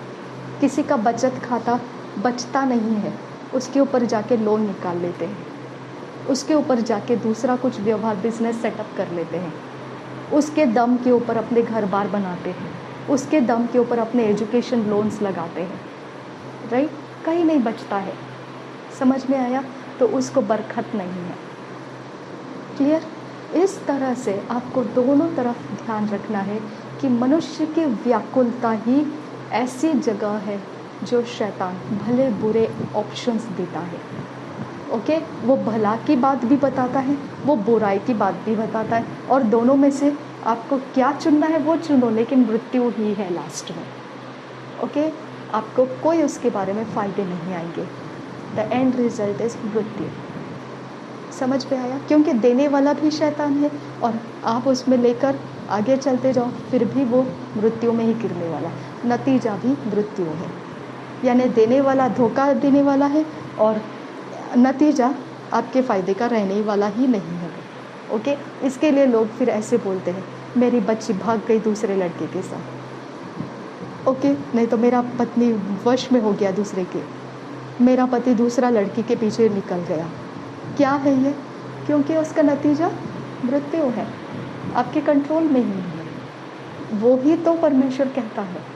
ओके, इस तरह से परमेश्वर कहता है कि तुम सब खाओ फल, लेकिन जो मैंने बोला वो फल नहीं खाना, निश्चित मर जाओगे। आदम और हवा निश्चित मर गए। तो अभी पृथ्वी पर जो हो रहा है वो क्या है? निश्चित मृत्यु नाच रही है। ओके, निश्चित मृत्यु नाच रही है। आप कुछ अच्छा देखते हो तो भी मृत्यु ही है, अगर बुरा देख रहे तो भी मृत्यु ही है। परमेश्वर एब्सेंट है उसमें से। क्लियर? परमेश्वर एब्सेंट है तो आप इतना सब कुछ देख रहे हैं, है ना? परमेश्वर एब्सेंट है फिर भी मनुष्य पागल की तरह बोलता है ईश्वर है, ईश्वर की देन है। कुछ अच्छा हो गया तो पार्टी मनाते और बोलते हैं ईश्वर की देन है। ओके, और अगर कुछ बुरा हो गया तो जाने दो, ईश्वर देख लेगा क्या करने का। ठीक है, यानी बुद्धू है मनुष्य, वो जानता ही नहीं है, ईश्वर ने उसको छोड़ दिया है। समझ में आया? इसके लिए फिर सुसाइड्स हो जाते हैं, क्योंकि परमेश्वर हेल्प कर ही नहीं रहा है। तो क्या करेगा मनुष्य? क्या करेगा? ओके, वो एक झूठी आश्रय के ऊपर देखता है, आशा के ऊपर रहता है। हम लोग ईश्वर, हाँ बस हम लोगों का ये पावर, वो पावर, ऐसा पावर, वैसा पावर, हाँ बस हम लोग ठीक हो गया। नहीं, हाँ, आप मृत्यु में घमंड कर रहे हैं, जिसका बेस नहीं है, जिसका फाउंडेशन नहीं है। कब उड़ जाएगा मालूम नहीं, कब ब्लास्ट हो जाएगा मालूम नहीं। ओके, कब क्या हो जाएगा बोल नहीं सकते हैं। अनसर्टन है इस दुनिया के अंदर जो भी है वो। ओके, अनिश्चित है जो भी है वो। समझ में आया आपको? क्यों ऐसा है? क्योंकि परमेश्वर एब्सेंट है। वेरी ओपन आंसर है ये, परमेश्वर एब्सेंट है। ओके, आज भी किसी को पूछो क्या प्लान है, 20 साल तक हम लोग ऐसे ऐसे करने वाले हैं, 10 साल तक, अरे तुझे ये तो पता है कि आज तू जाएगा, उठा लिया जाएगा, तेरा 20 साल का प्लान कौन पूरा करेगा? हाँ मेरे बेटे हैं, मेरे बच्चे हैं, वो लोग पूरा करेंगे। किसने बोला वो एक दिन में नहीं उड़ जाएंगे? अय्यूब का हो गया, एक दिन में सब उड़ गया, राइट? अनिश्चित है सब कुछ, ओके। लेकिन फिर भी मनुष्य मूर्ख है, बुद्धू है, बुद्धि नहीं है उसके पास ये समझने की कि वो मृत्यु है करके। वो खुद मृत्यु है, मृत्यु जी रहा है, वो नहीं समझता है, ओके। फिर बोलते हैं लास्ट में, अगर कुछ भी आंसर नहीं मिला देख लेंगे, ईश्वर देख लेगा जो भी है, अभी क्या बोल सकते, ऐसा आंसर देते। पता ही नहीं है उनको, परमेश्वर उनके साथ है ही नहीं। आया समझ में? देखो कितना असरदार मृत्यु रहा इस दुनिया के अंदर, कितना असरदार लोगों ने पालन पोषण किया है मृत्यु का। समझ में आया? मृत्यु की पीढ़ियाँ बढ़ी हैं, मृत्यु के लोग, इंसान इस पृथ्वी पर है। कोई भी परमेश्वर के साथ नहीं है, बिना परमेश्वर के। समझ में आया? बिना परमेश्वर के एब्सेंट है परमेश्वर मनुष्य में। समझ में आया? लेकिन फिर भी मूर्ख इंसान क्या बोलता है? ईश्वर देखेगा, ईश्वर करेगा। कैसे आप फैसला ले सकते हैं जब यहाँ पे ही आप मूर्ख हैं, आपको पता नहीं है परमेश्वर आपके साथ नहीं है। आप कुछ भी फैसला लो, परमेश्वर आपके साथ है ही नहीं। आप अच्छा फैसला लो तो भी नहीं है, आप बुरा फैसला लो तो भी है ही नहीं, परमेश्वर है ही नहीं मनुष्य के साथ, ओके। आप अपने संतुष्टि के लिए बोल सकते हैं हाँ मैंने अच्छा किया, ठीक है किया होगा, मृत्यु है वो। आप बोलोगे नहीं मैंने बुरा किया, ठीक है किया होगा, मृत्यु है वो। दोनों को नाम एक ही है, मृत्यु है वो, मौत है वो। मृत्यु पनप रही है लाइफ में, मृत्यु पनप रही है दुनिया के अंदर। हाँ कुछ भी करो, मृत्यु पनप रही है। क्या फैसला लोगे? कैसे फैसला लोगे? किसके दम पर फैसला लोगे? समझ में आ रहा है? कोई फैसला नहीं कर पाता है, कोई नहीं, किसी के पास कुव्वत नहीं है। आदम और हव्वा फैसला नहीं कर पाए कि मैंने आज्ञा पालन करना है, हाँ मैंने परमेश्वर का मानना है, वो फैसला नहीं कर पाए। उसकी पीढ़ी है हम लोग, हम क्या फैसला कर पाएंगे? अकल समझ में आ रही है? कितना बड़ा हम लोग धोखा इस पृथ्वी के ऊपर पीढ़ियों से चलते आ रहे हैं। समझ में आया? परमेश्वर एब्सेंट है मनुष्यों के बीच में, और हम फैसला भी करते हैं, लेकिन मृत्यु है और सब कुछ अनिश्चित है, क्योंकि मृत्यु के वश में है सब जन।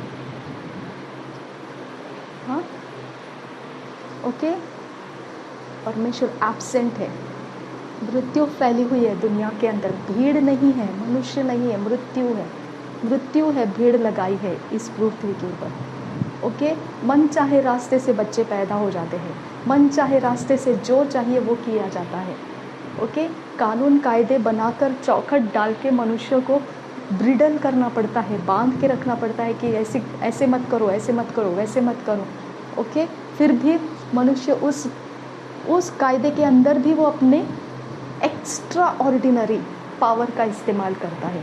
कौन देता है उनको? शैतान देने के लिए तैयार है, ओके। तुम करो, कुछ नहीं होगा, ठीक है, लोग कर लेते हैं, ओके।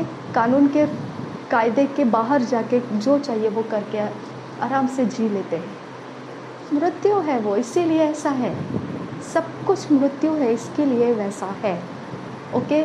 ना यहाँ पे आप न्याय ढूंढ सकते हैं, ना यहाँ पे आप अच्छाई ढूंढ सकते हैं, यहाँ पे कुछ नहीं ढूंढ सकते हैं। मृत्यु इस अर्थ के ऊपर नाच रही है। समझ में आया आपको? ओके। अब आप कभी कंप्लेन नहीं करेंगे परमेश्वर ऐसा क्यों? मृत्यु नाच रही है, जो भी आपको पृथ्वी के ऊपर दिखता है मृत्यु नाच रही है। समझ में आया? हाँ, तो एक्स्ट्रा पावर क्या है? भले बुरे ज्ञान का एक्स्ट्रा ऑर्डिनरी, असाधारण बना दिया मनुष्य को। उसका चलाने वाला कौन है अभी? शैतान, परमेश्वर नहीं है उसका चलाने वाला, ओके। तो इसलिए अब आपको समझ में आना चाहिए परमेश्वर ऐरा गहरा नहीं है, ओके। जो इंसान समझता है वैसा नहीं है, क्योंकि इंसान मूर्ख है, जब परमेश्वर उसके साथ है भी नहीं तो भी वो बोलता है ईश्वर ने किया, ईश्वर ने हुआ, ईश्वर दिया, ईश्वर ऐसा क्यों, फिर भी ईश्वर के नाम के वो बातें करता रहता है, जबकि उसको पता ही नहीं है ईश्वर उसके साथ नहीं है। तो वो क्या जानेगा परमेश्वर कौन है और कैसा है, नहीं जान सकता है। समझ में आया? और परमेश्वर प्रोटेक्ट कर दिया, यानी मनुष्य पर वो रहम नहीं करता है। ओके, ये जाने दे आदम, चला जा, मैं तुझे ठीक करता हूँ, अब ये तुझे जीवन देता हूँ। नहीं, रहम नहीं करता है परमेश्वर। परमेश्वर हकाल दिया उसको, आदम और हवा को निकाल के बोला चल निकल जा। समझ में आया आपको? रहम नहीं करता है परमेश्वर। ओके, बहुत बड़ा उदाहरण आपको बता दूं, यीशु मसीह क्रूस के ऊपर जब मरने के रास्ते पर था, परमेश्वर ने रहम नहीं किया। वो गुस्सा बोलो या कुछ भी बोलो, परमेश्वर रहम नहीं किया यीशु मसीह के ऊपर। ओके, तो आप समझ जाओ, परमेश्वर पनिश देता है। आदम और हवा को निकाल दिया, मृत्यु के वश में दे दिया, जा मर जाके ओके, दे दिया मृत्यु के वश में। हाँ, जा सुन मृत्यु का, जितना सुनने का सुन, मज़ा कर ले जा। ओके, छोड़ दिया। पूरी पृथ्वी भर दी पीढ़ियों से, मनुष्यों की भीड़ लग गई है पृथ्वी के ऊपर, मृत्यु तमाशा कर रही है। ठीक है, परमेश्वर को कोई फर्क नहीं पड़ता है। समझ में आया? परमेश्वर रहम नहीं करता है। ओके, गलत फहमी में मत रहो, परमेश्वर रहम नहीं करता है। ओके, वो मृत्यु के वश में मनुष्य को छोड़ दिया। हाँ, अब मनुष्य मृत्यु के वश में नाचता है, मृत्यु के वश में जीता है, मृत्यु के वश में रहकर फैसले करता है, मृत्यु के वश में जाके अंत भी मृत्यु में पहुंचता है। क्लियर बात? क्लियर आइडिया आने दो आपको। परमेश्वर ऐरा गहरा नहीं है, जब वो करता है तो बहुत ही स्पेशल करता है। हालेलुया, वो बहुत ही एक्स्ट्रा ऑर्डिनरी पहचान लेगा कोई भी, वो ऐसा करता है। ओके, तो अब हम इस पृथ्वी की भीड़ में मृत्यु तमाशा बहुत सालों से, बहुत पीढ़ियों से और आगे भी देखते ही जा रहे हैं। मृत्यु तमाशा, मृत्यु ड्रामा किसी के लिए नया नहीं है। शेक्सपियर ने भी बताया है ना, जो भी आता है ड्रामा करता है, चला जाता है। ओके, तो इसके लिए मृत्यु ड्रामा किसी के लिए नया नहीं है। हर एक इंसान शादी करे या बिना शादी के बच्चे पैदा करता है, कोई उसको संभालते हैं, कोई भगा देते, जा निकल जा, रास्ते पर फेंक देते हैं। ओके, कूड़ा करकट की जगह में फेंक के चले जाते, निर्दयी है मनुष्य, कोई फर्क नहीं पड़ता है। ओके, एबॉर्शन कर देते हैं। मृत्यु तमाशा है ये सारा। ओके, फर्क नहीं पड़ता है लोग कैसे जीते हैं, क्या करते हैं, किस घमंड में भिखारी बन के जीते हैं या बहुत ही पॉश वॉश बन के, कोई फर्क नहीं पड़ता है। मनुष्य अपने ही ताकत में, अपनी ही तंद्री में वो जीता जा रहा है, अपनी ही नशा में जीता जा रहा है। ओके, मृत्यु जिला रहा है, लेकिन बोलने के लिए मुंह खुलेगा तो बोलता है ईश्वर करेगा, ईश्वर देखेगा। मूर्ख जानता नहीं है कि परमेश्वर ने मनुष्य को छोड़ दिया है। हालेलुया, क्लियर हो गया? तो कभी भी ग्रांटेड मत लो परमेश्वर को, कभी भी ग्रांटेड मत लो। ओके, कभी ग्रांटेड मत लो। परमेश्वर ने जाके आदम और हवा को ऐसा नहीं बोला रुक तो फल खाने जा रहा है, मत खा, अभी हवा ने खा लिया, रहने दे। नहीं, कॉम्प्रोमाइज़ भी नहीं करता है वो। जाओ करो, मृत्यु को चुनना है चुनो, तमाशा करते बैठना है करो, उसको रहम नहीं है। ओके, ग्रांटेड मत लो परमेश्वर को। ईश्वर ने किया, ईश्वर ने दिया, मूर्खता है वो, निर्बुद्धि है मनुष्य, इसीलिए ऐसा बोलता है, क्योंकि वो जानता ही नहीं है परमेश्वर ने इसको छोड़ दिया है। ठीक है, अब हम देखेंगे मनुष्य कैसा परमेश्वर का हो गया।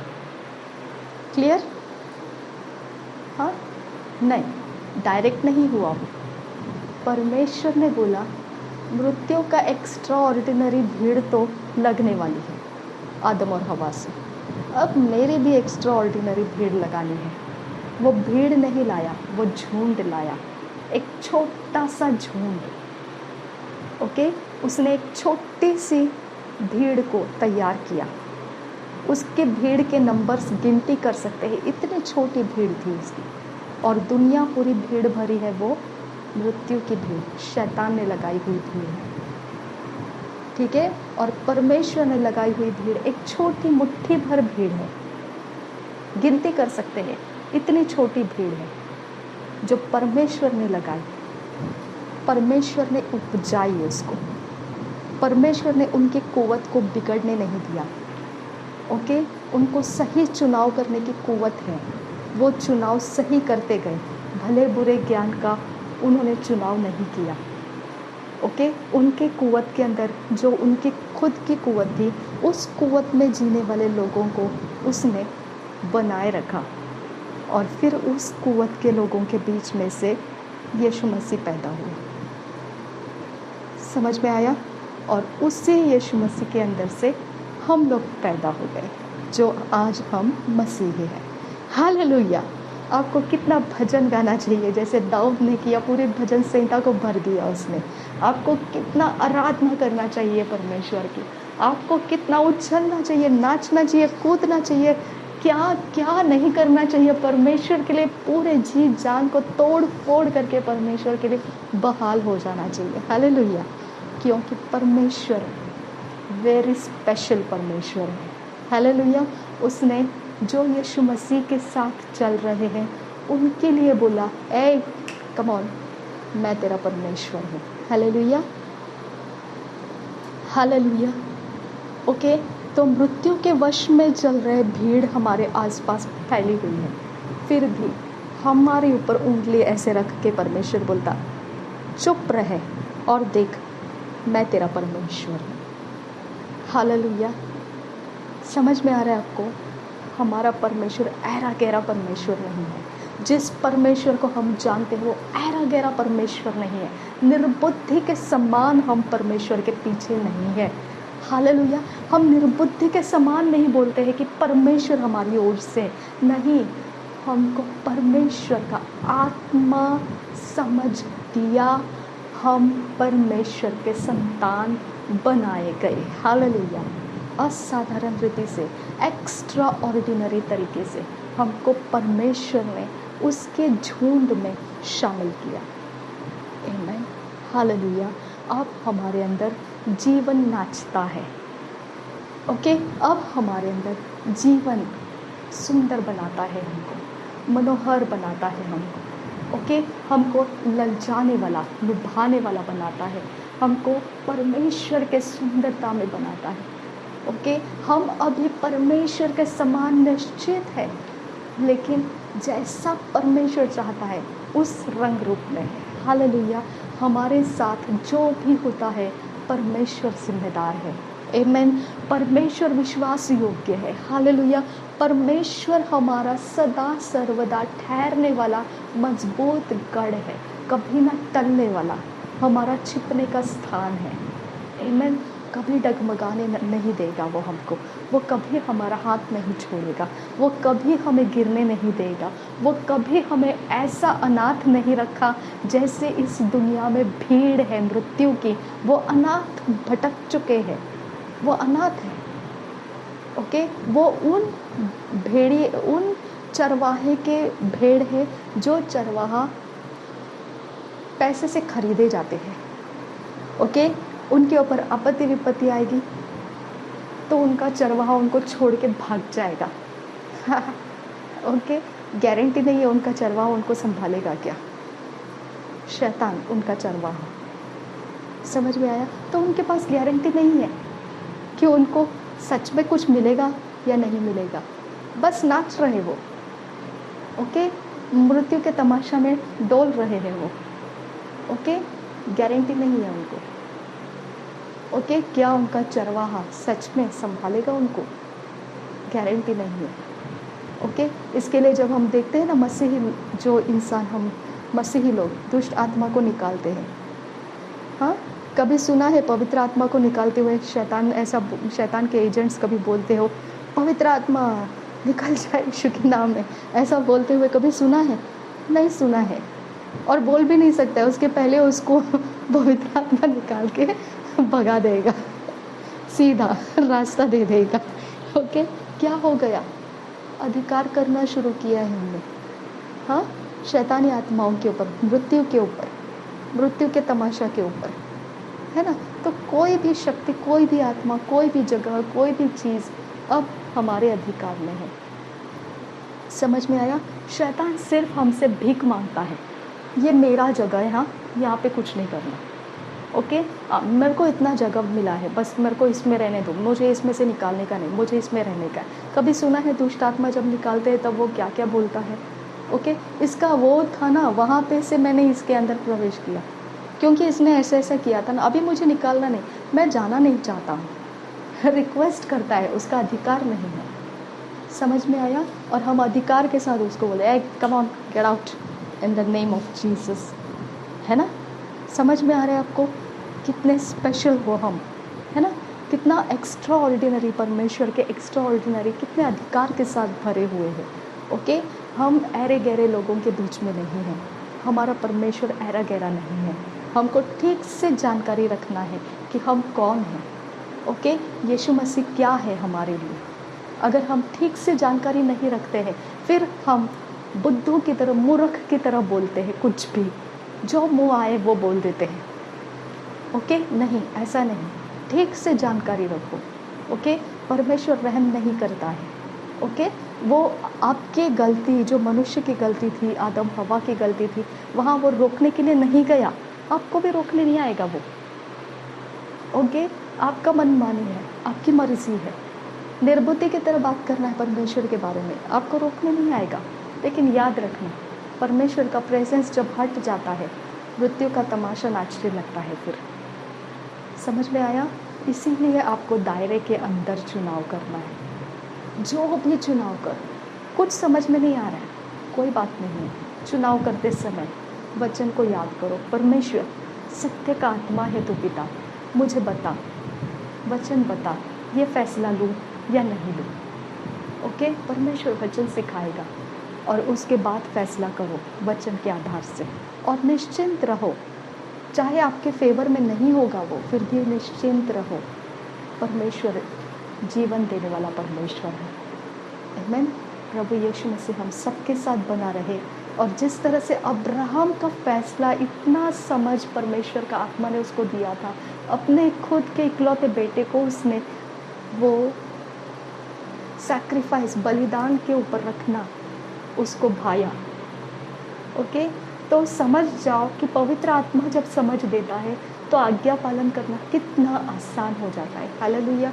यीशु मसीह क्रूस के ऊपर बलिदान होते हुए वो इतना दुखित कर दिया गया कि परमेश्वर ने उसको देखा तक नहीं, इतना बेरहम की तरह उसको मरने दिया। और यीशु मसीह बोलता है कि पिता तूने मेरी ओर से अपना मुंह क्यों फेर दिया, यानी वो बर्दाश्त नहीं हुआ उससे। यानी परमेश्वर जब मुंह फेर दिया था आदम और हवा का तरफ से, आदम और हवा को कितना परेशानी होना चाहिए था, उनको परेशानी नहीं हुआ। मूर्ख बोल रहे थे, ईश्वर ने दिया, मनुष्य पुत्र मुझे दिया। आज भी मनुष्य मूर्खता से बोलता है, हाँ ईश्वर करेगा, ईश्वर का क्या है, ईश्वर तो है ना, काहे का ईश्वर है। समझ में आया? मूर्खता में बोलते हैं।